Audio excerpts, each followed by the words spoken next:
친애하는 대한민국의 여고생, 여대생, 사회초년생과 그 가족 여러분, 그리고 인류 시민 여러분, 저는 지난 5년간 한국의 수술실에서 벌어지고 있는 반인권 범죄의 뒤를 쫓아온 외과 의사입니다.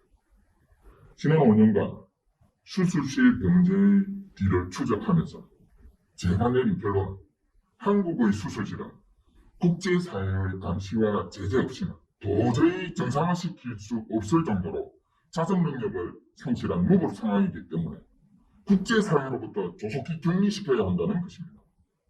따라서 국제인권, 국제사법, 국제보건기구 등은 조속히 한국의 조사단을 파견하여 한국의 수술실에서 벌어지고 있는 각종 반인권 범죄의 실상을 조사한 후 기록으로 남겨 후세에 알리고 한국의 수술실이 문명사회의 상식적인 형사 규정을 준수하도록 정상화시켜 주시기를 하는 바람입니다. 처음 이 영상을 보게 될 대부분의 사람들은 이런 말을 하는 제가 누군지 그리고 뜬금없이 무슨 말을 하는지 궁금해하실 겁니다. 저도 2014년 4월 10일 이전까지는 여러분들처럼 일상의 편안함을 추구하면서 살아온 평범한 외과의사 시민이었습니다. 그날은 한국 사회에서 소문으로만 떠돌던 대규모 생체 실험 조직이 세상에 밝혀져 나온 날입니다. 바로 그날 저는 일상의 모든 편안함과 생업을 잠시 미루어두기로 결심하였습니다.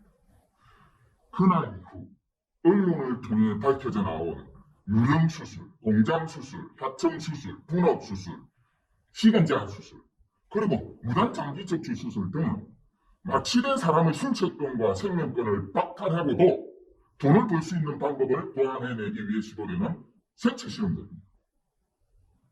여러분, 수술은 살아있는 사람의 신체를 절개, 절단, 박리, 적출하는 과정의 연속입니다. 단순히 기계를 분해했다가 조립하는 과정이 아닙니다. 사람을 마취시켜서 하청업체, 분업라인, 공장 설비 속으로 밀어넣고 아무나 들어가서 무작위로 절단하거나 적출하게 되면 다시는 정상적인 사람으로 태어날 수 없습니다. 여러분, 모든 사람이 그렇듯이 의뢰인에게도 두 개의 얼굴이 있습니다. 바로 천사와 악마의 얼굴입니다. 우리가 악마성을 띤 외과의사의 출현을 극도로 경계해야 하는 이유는 역사적으로 그들이 저지른 대단히 비인간적이고 잔혹한 범죄를 목도한 과거가 있기 때문입니다. 일본의 731 마루타 실험, 나치 독일의 장애인 말살 프로그램, 그리고 강제 수용소에서 벌어졌던 끔찍한 생체 실험 등은 악마성을 띤 외과의사들이 사람을 쉽게 도살하는 괴물로 변할 수 있다는 것을 보여준 역사적인 사례가 아니겠습니까? 그런데 저는 지난 5년 동안 그 괴물들이 10수년 전부터 한국의 수술실에 나타난 후 몸집을 키워오고 있다는 것을 알게 됐습니다. 역사 속으로 사라졌다고 생각했던 그 괴물들이 하청공장형 유령수술, 무단장기 적출수술 등의 형태로 우리 곁에 살고 있었던 것입니다. 한국의 수술실에 나타난 괴물들이 노리는 것은 오직 돈이고 그 괴물들이 파괴한 것은 수많은 여고생, 여대생, 사회초년생들의 생명과 인생입니다.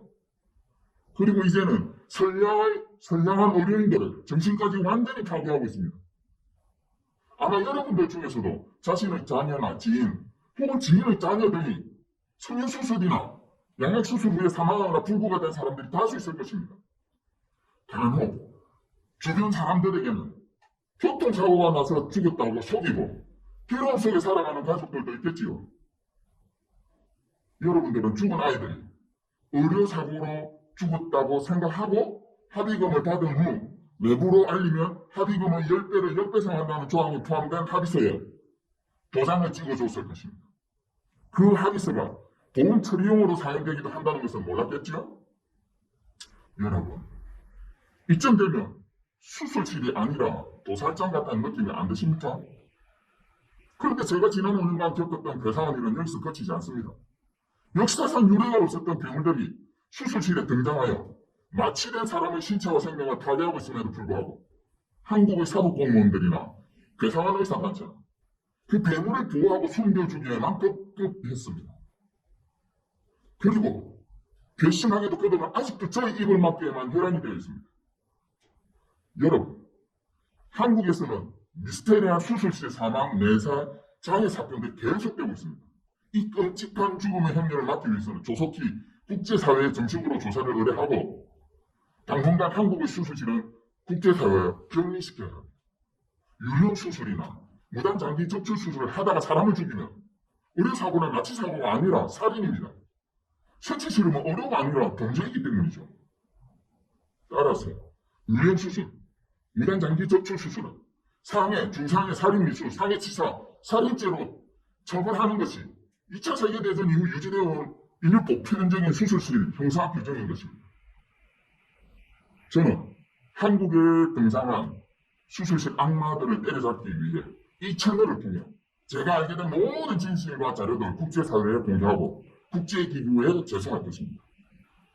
여러분들께서는 부디 온라인에서 헬게를 치고 있는 한국의 수술 브로커들에 걸려들어 하천 공장의 유령 수술대에서 비명 행사당하는 일이 없기를 바랍니다.